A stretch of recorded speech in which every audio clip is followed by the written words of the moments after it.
It was like stupid cheap to go all the way to the Seychelles from the West Coast.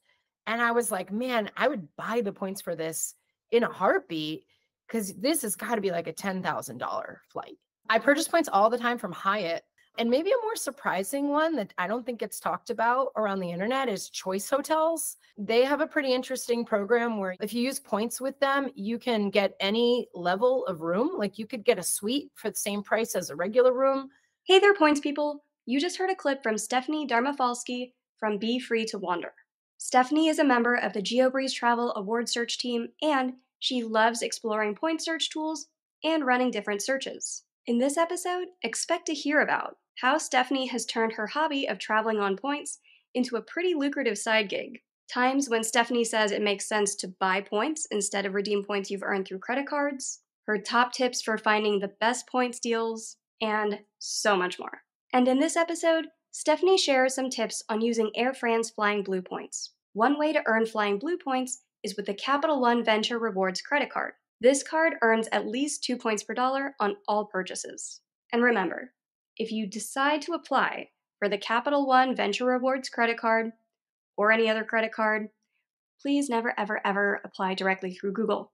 Always use a friend or creator's referral link. And if you are interested in supporting this show when you apply for your next card, check out geobreezetravel.com/cards. And if you're not sure what card is right for you, I offer free credit card consultations at geobreezetravel.com/consultations. And we have the links to the Capital One Venture Rewards credit card and the free consultation form for you in the show notes as well. And now, on with the show.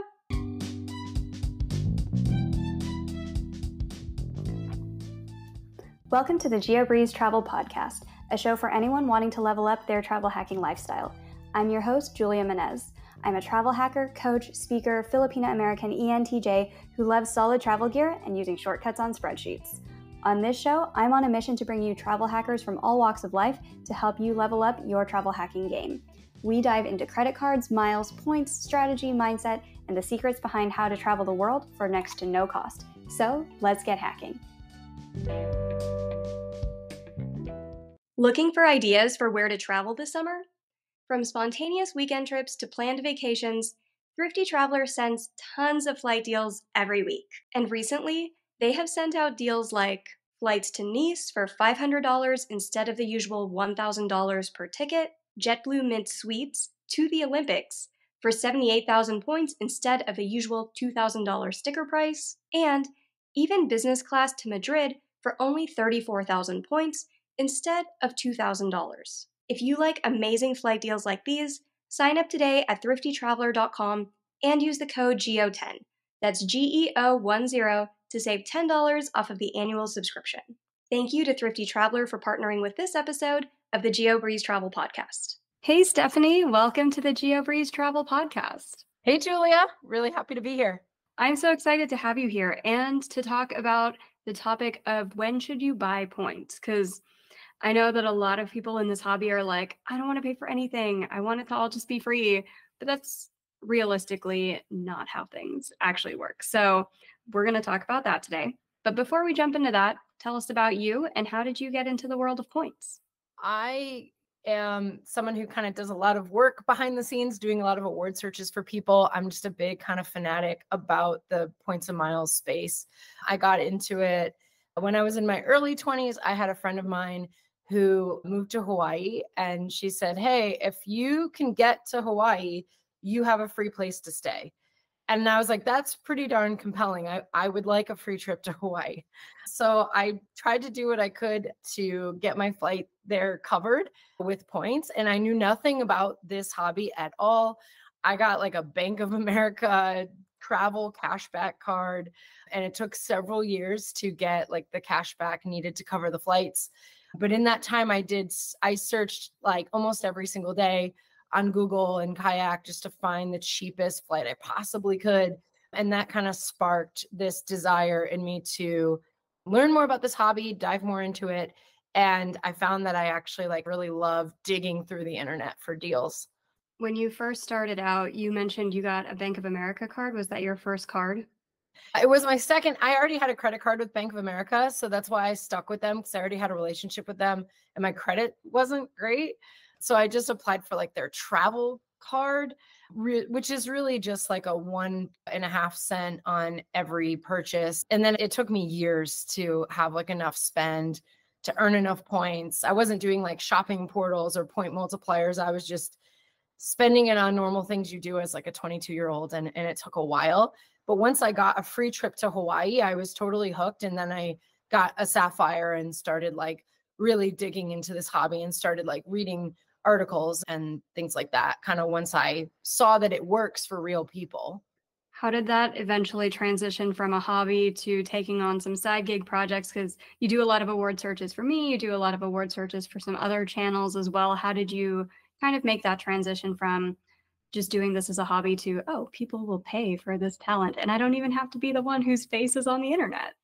I know. I kind of love being like the one behind the scenes. It's like the man behind the curtain in Wizard of Oz, right? He's just back there on the computer doing all the searches.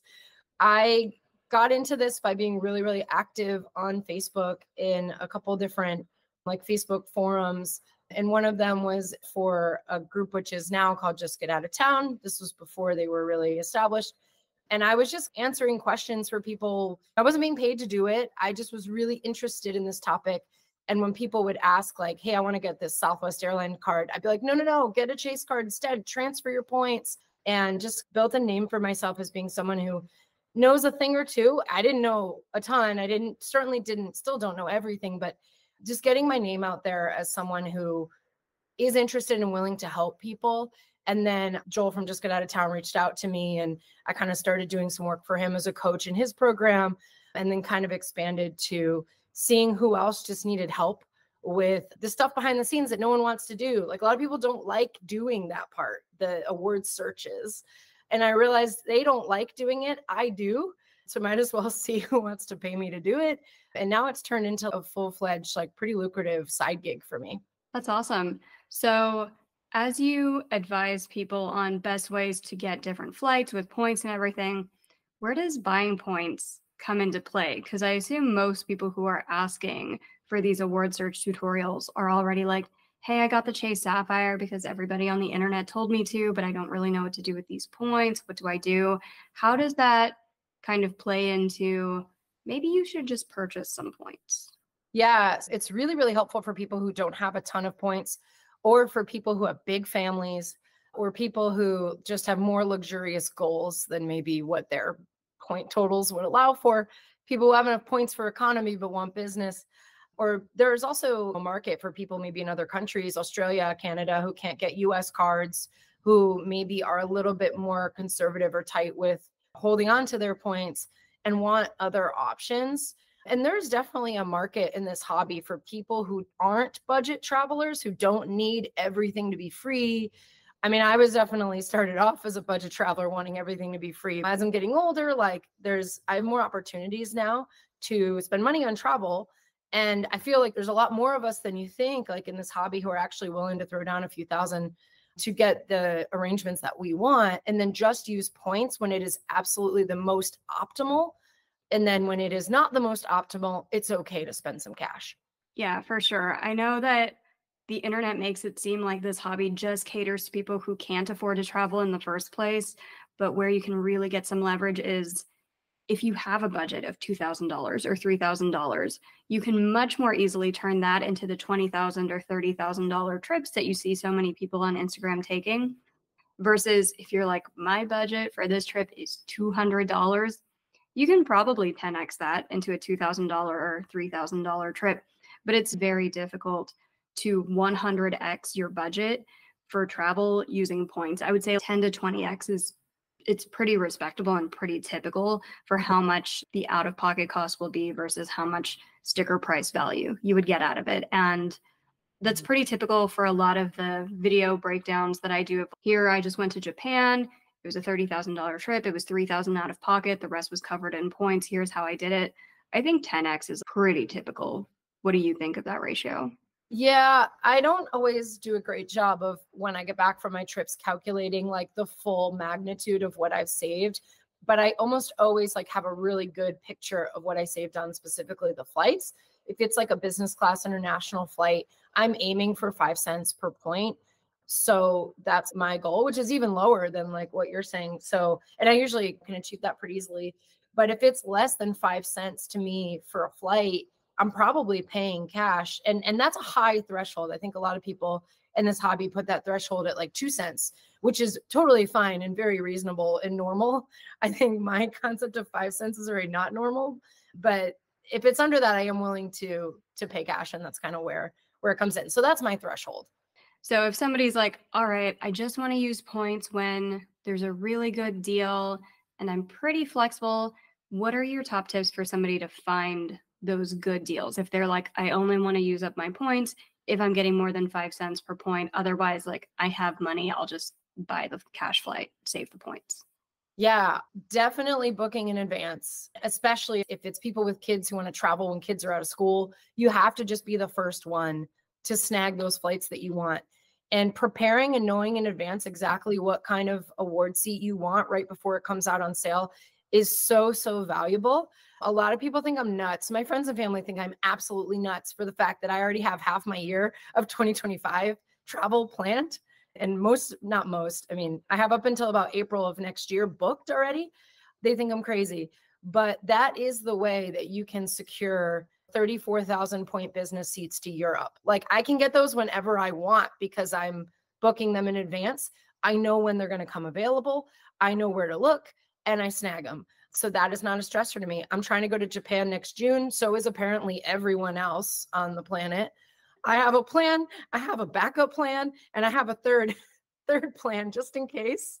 And I have an alarm set for the day that seat is going to open. So learning this hobby and then knowing in advance what you want to book is going to help you so, so much. And then the power of flexibility. If you're not flexible on dates, flexible on destinations. If you're not flexible on the destination, then flexible on the dates. And then being able to get to another airport, flexibility as far as like where you take off from as well. I live in Nashville. I never go to Europe from Nashville. I never go anywhere from Nashville that's out of the country. So yeah, all those three things, I think if people hone in on those three concepts, you're going to find award space finding to be way easier. You mentioned you have an alarm set for when seats open. How do you know when an airline is going to release award seats? So I don't know the minute, but I know the day.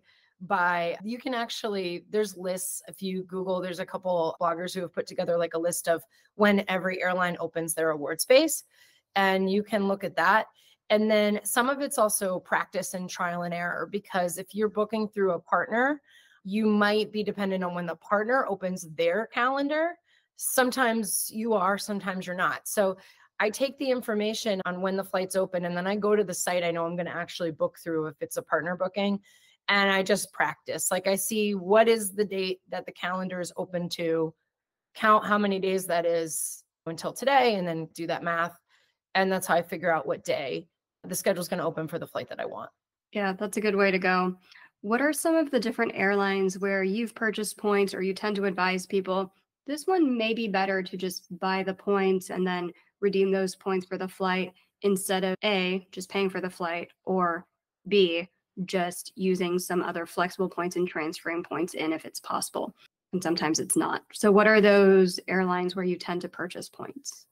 I just did it recently on Air France. Actually, in February, they had a sale and it was buy points and get 100% point bonus. So you're basically buying points at half price.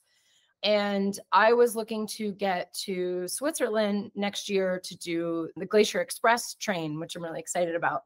And I have specific dates that I need to travel. So like I said before, if you have specific dates, then be flexible on your destination. Well, I wanted to go to Switzerland and I had specific dates. So I wasn't flexible on anything. So I needed to just have multiple options for how I can make this work. Otherwise, I was going to end up needing to change something about this trip. And I went in and looked at Air France flights the day that their schedule came out. And their schedule is very dynamic, very variable. For anybody who has experience with searching their website, it could be 1,000,000 miles for a seat one day, and it could be 50,000 the next day for the same type of seat. I just needed to hope that my dates were 50,000 for business class. They weren't. And I could wait and like just hope that they go down. But I'm a little too like I don't know, control freak for that. I was like, I want to have this trip booked. I don't want to wait until July when half the award space is gone and then I'm trying to figure this out.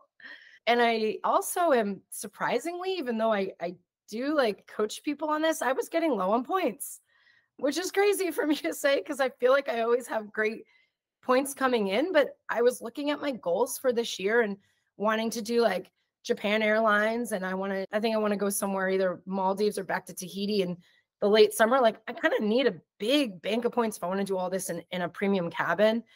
And I did the math on buying points from Air France.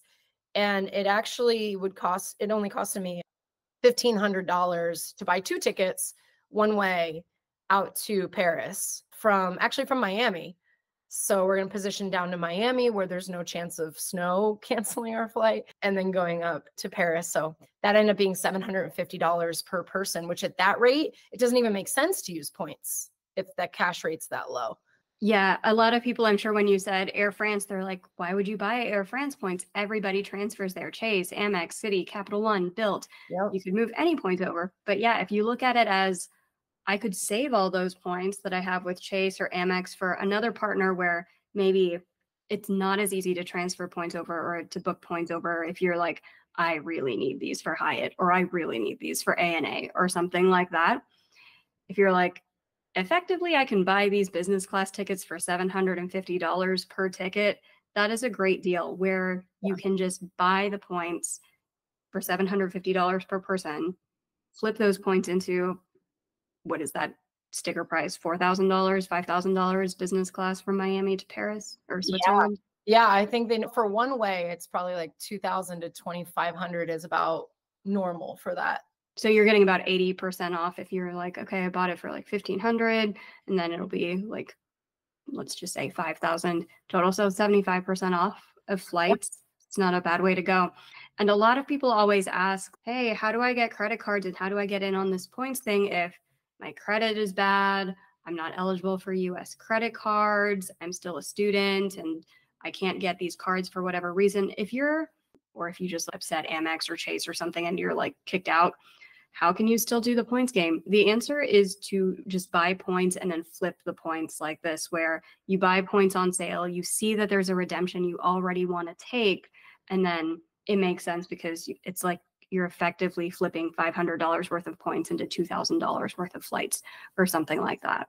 Yeah, and it is a pretty advanced tactic because you also do have to find the award space. So in my situation where I was like, the award space came out and it wasn't great, that's how I ended up finally picking Miami too, because all the other cities I searched were much more expensive. Miami did have like a 50,000 point flight to Paris. So that's another part of the principle of being flexible and where you can position to. I'll position pretty much anywhere for a good deal. So Miami's fine.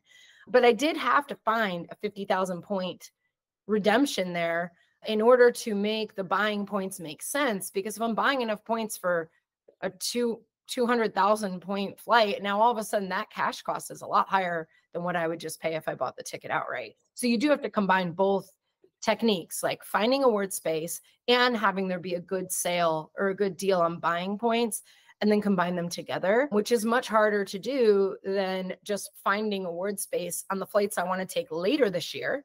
So I said, let me get this out of the way. Let me pay cash because then I'm saving my points and I'm going to use them. I'm going to use them on the big trips I'm taking later. That's a very good point. Just because the points are on sale does not mean you need to go out and buy them. If someone's like, oh my God, Air France miles are like half off. And I've heard so many people on Instagram talk about flying to France or flying KLM, I should just load up on these points. No, don't do that. No, don't do that. Don't do that. Rule number one, make sure you physically see the award availability that you want first, and you know exactly how many points to book. And rule number two, make sure you're like, okay, what's the cost of just buying the flight outright versus buying the points? Because sometimes if it's a really good points deal, it might be on sale with just cash as well. And you don't have to do this extra transaction. You're just like, oh my God, this business class flight is on sale for $800. You could just buy the flight. Yeah. And that's why I always I know there's people on the internet who will break down the cents per point of what you're buying the points for and this and that. It doesn't even have to be that complicated. Honestly, just look at the cash price and look at what you're going to pay for the points. Which one's cheaper? That's how you know you're getting a good deal. It doesn't have to be more complicated than that. And I do think for people who might be listening, who are newer, who this could be overwhelming to think of, oh, I have to find a great saver space and then I have to figure out if I should buy points. That's too much. If you just do some math with some of the really cheap little economy flights on, and using Air France is a great program to do this, just look at what it would cost to do like JFK to Paris. And I've seen sometimes 20,000 points. That's pretty common to find in economy for Air France. You don't have to search that hard. And then if they're having a sale on points, do the math for yourself. Even if you have no intention of buying it today, do the math and you'll see how crazy this is, because you could do this in economy for like $300 sometimes is what it costs to get a ticket to Paris by buying the points. Exactly. Where you just buy the points for pretty cheap, flip them into a plane ticket, where it just makes a lot more sense to buy the points rather than to transfer them over to just pay cash outright for the ticket. Yeah.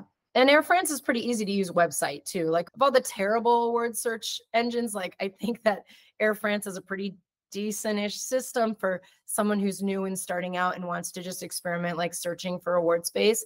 Like Air France is a good place to start. And if you leave the date blank on the calendar, they'll show you a whole month at a time. So really, really good for newbies, I think.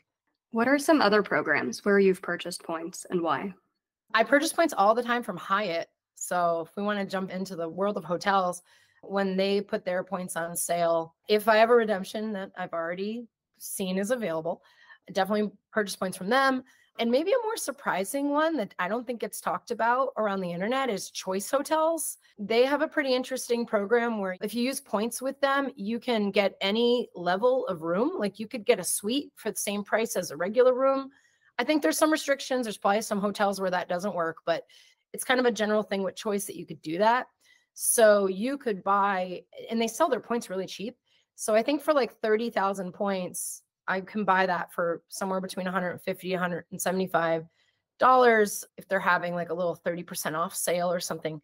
And I could potentially get a suite in a decent hotel for that price. So I could pay $150 for a suite that's going for $400 a night in a more popular place, especially during like events or times of year where hotels get marked up really high. And you're like, why is this $400? This room should be $100 a night. What are they doing? That's a great time to save money. So I've done it in Hyatt and I've done it with Choice. And I think Choice goes under the radar. No one really talks about buying points there. Yeah, I've never heard anybody talk about buying points with Choice Hotels. I've definitely purchased points with Hyatt just because my Amex points are flowing in from mostly food. I'm just like, why am I getting so many Amex points if it's not for sign-up bonus? Because our eating out budget is aggressive. It's all restaurant spend and it's also grocery spend. I'm like, it's the food. It's the 4X on food. But yeah, Amex points are just flowing in easily, but Chase points don't flow in as easily for me. And I use a lot of them for Hyatt. And also, if you're taking 2 round-trip business class flights, but also staying a week in hotels, that week of hotels is going to use up more points than the flights, surprisingly.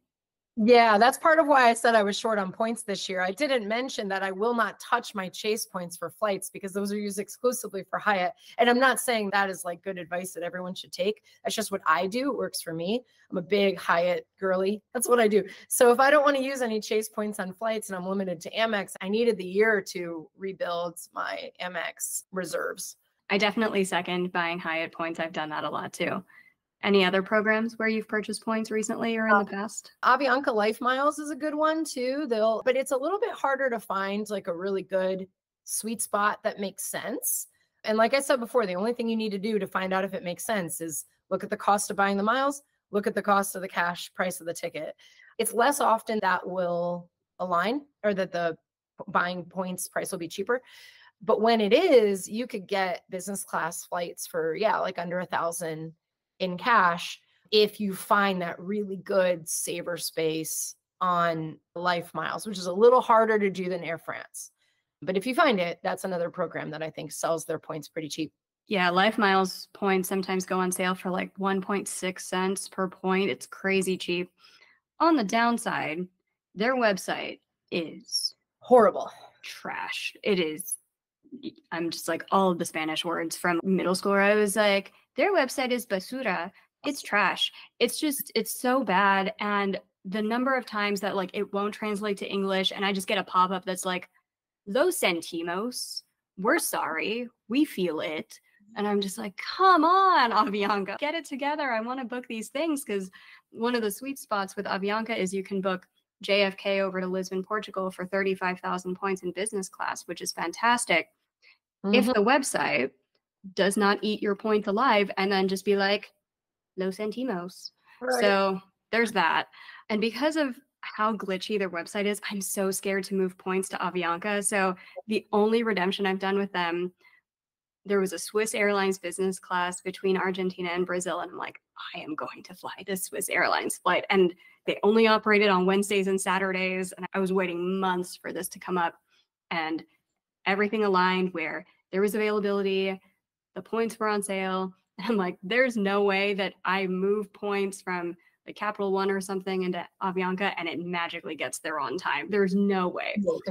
Yeah. So sometimes there's that perk as well, where if you purchase the points, it will show up immediately into your account. You don't have to figure out transfer times. Is this going to be instantaneous, 20 minutes, 2 days? It's just, it'll show up if you purchase the points. So if you're like, I've been waiting for this award space, I can't wait 2 days, I know it's going to disappear.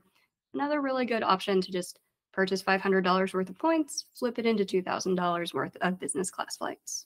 Yeah. There's another extreme example too that would be pretty complex, but if you could pull it off, you could probably, this is where you get that 10 to 20x value.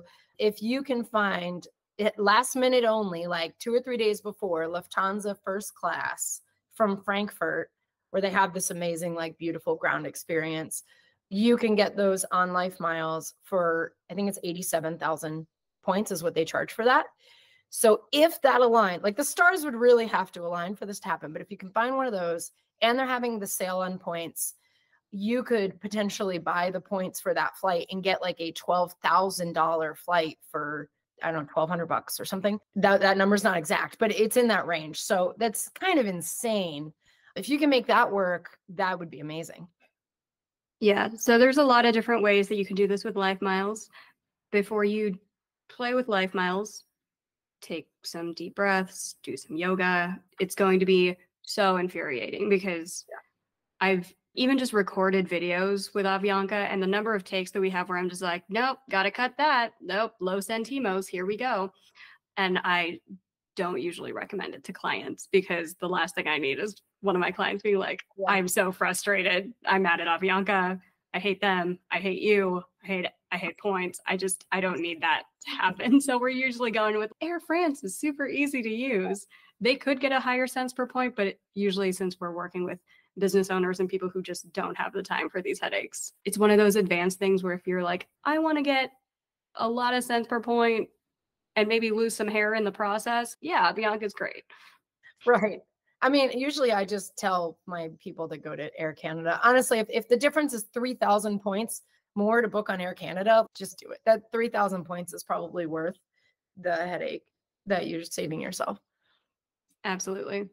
Any other programs that you purchase points on? Alaska, I haven't done it, but I've priced it out. And I think next time I go to Tahiti, if I can't get something on Air France, I'm probably just going to buy the points from Alaska if they're running a sale, because they fly or they partner with Air Tahiti Nui. And one of the few ways you can get to Tahiti on points, it's a very remote and difficult location to do on points.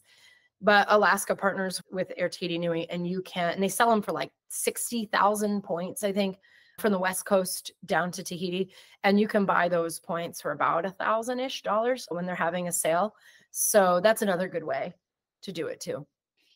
I've definitely purchased Alaska points before because once again, saw some good availability from, I think it was Los Angeles through Chile into Argentina. And it was only 45,000 points, including the layover. All of it was in business class. There was like 2 days that I could possibly take this flight.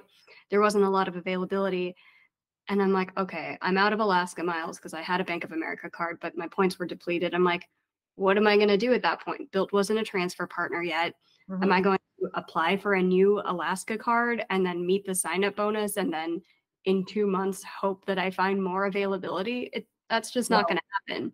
So I'm like, it's 45,000 points. I'm just going to buy think I purchased $1,500 or $2,000 worth of points, got $8,000 worth of flights. So that 1-to-4 ratio is pretty common, at least in my experience with buying points and then the redemption that I get out of it. But yeah, I've purchased Alaska points a lot as well, because a lot of times if you're just like, I don't have the points, what can you do? You could open a new credit card, but how many redemptions am I taking with Alaska per year? Probably one.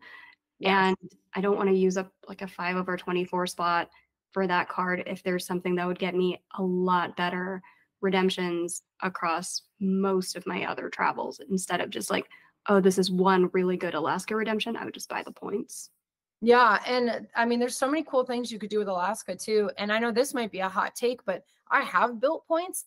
I think I'd rather buy Alaska miles than use my built points for them, unless they do one of those mega transfer bonuses, because I want to use my built points when they have one of those really big transfer bonuses. So I don't want to transfer mine at 1-to-1 to Alaska when I can buy the points on sale, if the timing all works out, of course. But if I had to choose between those two, I actually would keep my built points where they are. Yeah. And there's another sweet spot I love with Alaska, really hard to find, but they can get you on Condor Air, which is, that part's not hard to find, but they can get you through Frankfurt and then into the Seychelles on Condor. And you can do the whole thing from the West Coast even. It's a little cheaper from the East Coast, but even from the West Coast for, I want to say they were charging like 75,000 points. Don't quote me, because it might be, it's somewhere between 75 and 90, and it might depend on what coast you're on. But anyway, it was like stupid cheap to go all the way to the Seychelles from the West Coast. And I was like, man, I would buy the points for this in a heartbeat, because this has got to be like a $10,000 flight. And that's in business class, that whole thing. The unfortunate thing with Alaska is they do limit how many points you can buy each year. If you have no Alaska status at all, there is a limit. If you have Alaska status, you can buy unlimited amounts of points. I don't remember what that cap is. I don't remember what it is. It's a couple 100,000. So if you've got a family of 5 or 6, you'll probably need 2 people to buy points. If you're like, none of us have Alaska points, all of us want to go to South America. But it still beats, I don't know, booking that same flight that I booked for 45,000 points. I think I saw it on Qantas for 90,000 to book the exact same Latam business class flights. So still very much worth purchasing Alaska miles that way. Yeah. And I was going to mention that too. Like the pitfalls of this would be definitely there's limits, not just Alaska, like Hyatt has limits, Choice has limits. I think they all have some sort of limit. I'm not sure that any of them truly let you buy an unlimited amount of points. So you might have to get a little bit strategic, like having your P2 or someone else on the reservation also buy points so that you can split it up. Or if it's in a year basis, if you're maybe doing this at the end of the year and there's plentiful award space where you're not afraid of the award space going away, you could buy some in this year and buy some in the January or whenever that cutoff is. So you can kind of double dip, but a lot of the stars would have to align to do that. But yeah, keep in mind those limits. You could also just do buying points one way and transferring your points for the other way. That's an option too. Yeah, with my Alaska points, we had enough to cover like one ticket one way, and then we bought one ticket with points. We bought the points for one ticket, and then on the return, both tickets, we had to buy the points to do that. So there's different combinations. I know everybody's like, how do I just peanut butter the same strategy across everything? But like with everything in award space, like you're searching one-way flights, you might be flying back to a different airport than the one you flew out of. So the more flexible you can be with those things, the better award space you'll have. Yes. And read your T's and C's. There's always terms and conditions to everything. So just read them before you are doing your math to make sure it all makes sense. For sure. Have you ever seen any point sales where you're like, don't jump on it? It's probably not a good deal. Southwest. Don't ever buy Southwest Airlines points. I've never once, and I'm like a big Southwest nerd. That's like one of the things when I first started out in this hobby, I coined myself like a Southwest expert, and that's what helped me get into some of the roles that I've gotten. So I've done like a stupid amount of research on Southwest flights and their fares and what makes sense. And I have not yet encountered a time where it ever makes sense to buy their points. Just don't do it. And it's probably the same for a lot of domestic airlines. I don't know that I found a time where it makes sense to buy American or United or Delta either, but I'll admit I haven't done the math enough to say definitively don't do it, but I'm skeptical. For American Airlines, I think you could make it make sense if you're using American Airlines miles to fly on a partner like to Australia or something like that. You could Mm-hmm. maybe make it make sense.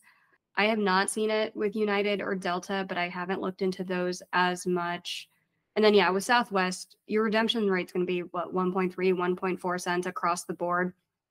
If cash price goes up, points price goes up, it's directly tied. So unless the points are being sold for less than 1.25 cents per point, you just know the math is not going to work out there.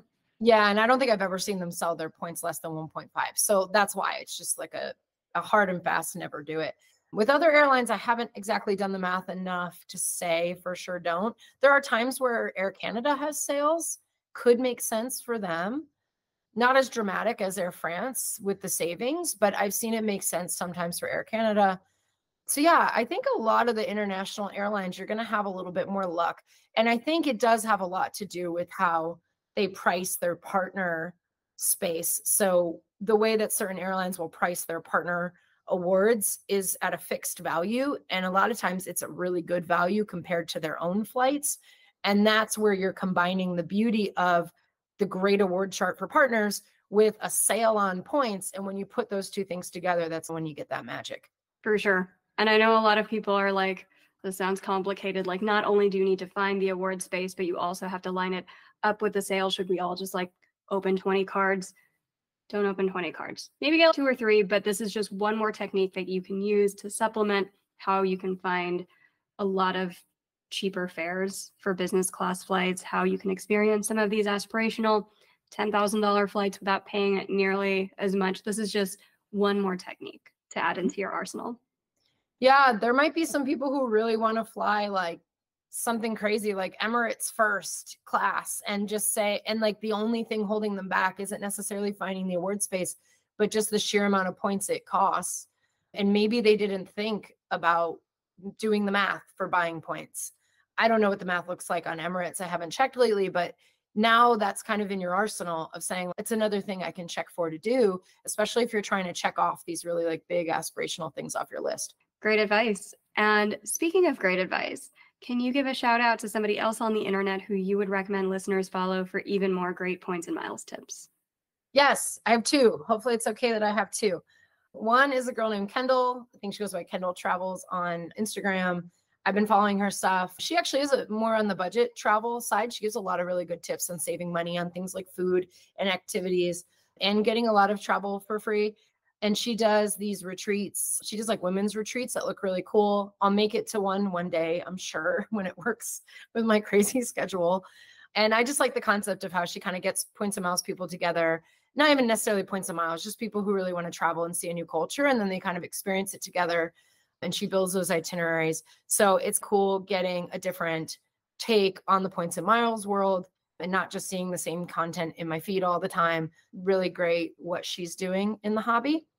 And then my other is a guy named Tom Spears, who I coach alongside in Just Get Out of Town, coach alongside with him.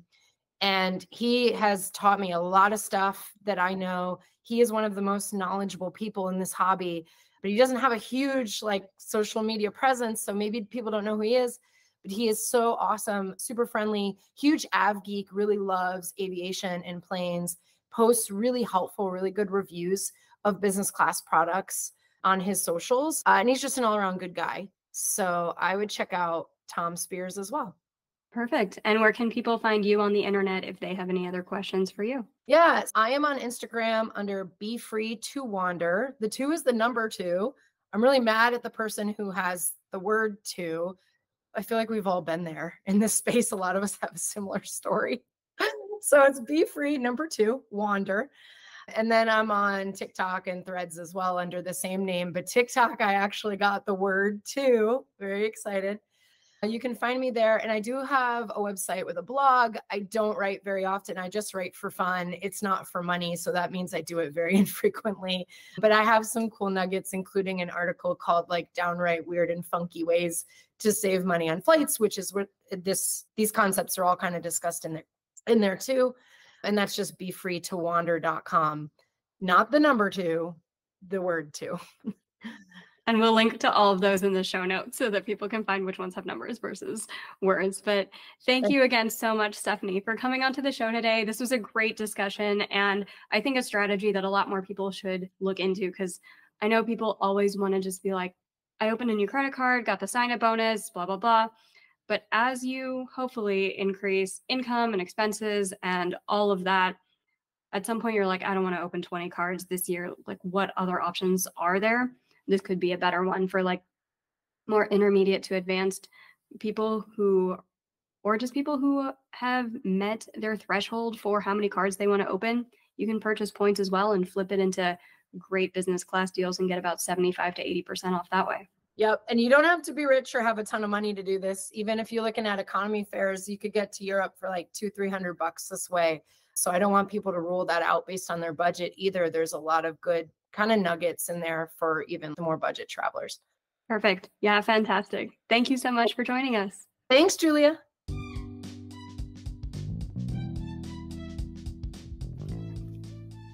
Thank you so much for listening to today's episode of the Geobreeze Travel Podcast. If any of the cards mentioned in today's episode piqued your interest, please check out the links in the show notes for more information on any of the cards. Also, if you apply for a card using the links on that page, I may receive a commission too, so please and thank you. P.S. I hear the links work better in Internet Explorer or Safari, and sometimes the credit card applications tend to glitch out in Chrome. Additionally, it would mean the world to me if you could subscribe to this podcast, leave a 5-star review, and share it with a friend. And if you would like to make even more travel hacking friends, please sign up for the Patreon to access our monthly masterclass hangouts. We dive deep into a particular points program each month, and you'll get to ask all of your travel hacking questions and enjoy being around other people who enjoy points and miles just as much as you and I do. If you would like an invite to the next one, head over to geobreezetravel.com/hangouts to sign up to be on the invite list. Take care and happy travels!